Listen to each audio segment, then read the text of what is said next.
Panoorin po natin yung ginawang pambabalahura ng content creator na ito sa isang kilalang vlogger na tinatawag niyang Sas Rogandos, no? Yung panoorin po natin at bibigyan po natin ng reaksyon pagkatapos po natin mapanood. Ito na po.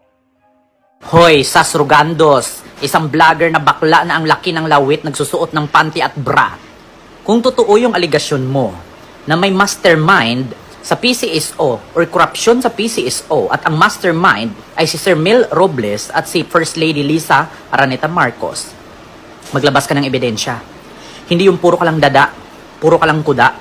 Bakla, mahiya ka sa mga pinaggagawa mo, bakla.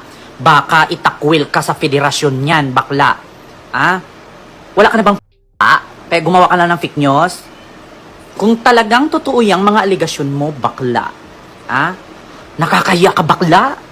Puro ka kuda. Kalaki-laki ng itlog mo, nagbabrat, nagpapante ka. Di ka nahiya, wala kang suso, ang plat ng dibdib mo. Animal. Lumabas ka, maglabas ka ng pruweba at ebidensya. Dalhin mo sa korte. Dalhin mo sa husgado. Ha? Ipakulong mo, kasuhan mo. Kung totoo yung aligasyon mo. Hindi yung puro kakabaklaan, animal. Kalaki-laki ng mo, nagpapante ka. Ha? Kalalaki ng Adam's apple mo, nagpapabusis babae ka. Hindi ka nahiya, nagbabra ka ang plat ng dibdib mo. Animal, nakakahiya ka sa federasyon. Di ba? Tigil mo yan, bakla. Puro ka fake news, maglabas ka ng ebidensya. Hindi yung puro kakabaklaan. Animal. Labas mo.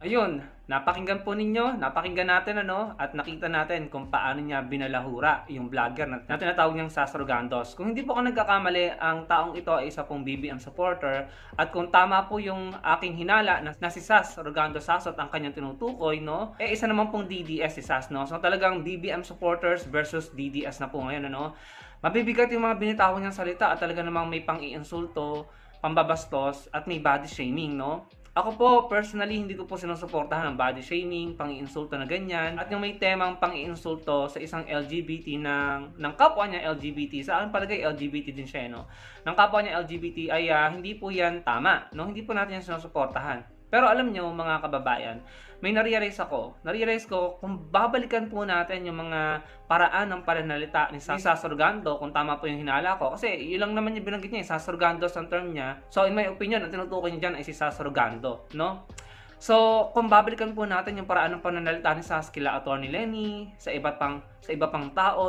sa mga binabatikos niya, kadalasan hindi po talaga katanggap-tanggap, So, parang nakikita ko ngayon ay parang may isang tao na gustong tapatan kung ano yung style ng pananalita ni Sas, kung maaalala niyo sila Mocha, sila Jam Magno, Grabe yung mga salitang binibitawan nila sa social media. Ganyan po sila, Grabe silang magbanatan, Balahuraan talaga, Pero sabi ko nga, hindi po ako sumusuporta sa mga body shaming at mga below the belt na pang-iinsulto na wala namang kinalaman sa issue, But then again, nung naalala ko yung mga pinagagawa ni Sas, mga pinagsasabi ni Sas sa social media, especially kay Atty. Lenny, naisip ko talaga na totoo yung kasabihan na what goes around comes around, Na talagang may ibang tao na gagawa niyan sa'yo.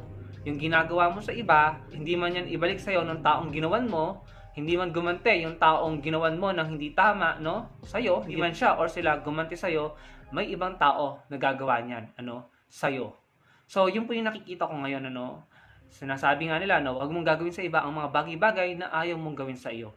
Dahil malamang sa malamang, may gagawa niyan sa iyo. Hindi man yung taong ginawan mo ng ganon, ng mali, iba ang magbabalik niyan sa iyo. And I think, nangyayari ito, So, kayo mga kababayan, kung kayo po ang tatanungin, deserve ba ni Sas Rogandos yung mga pinagsasabi nito ni Kuya kay Sas Rogandos? Deserve ba ni Sas yon?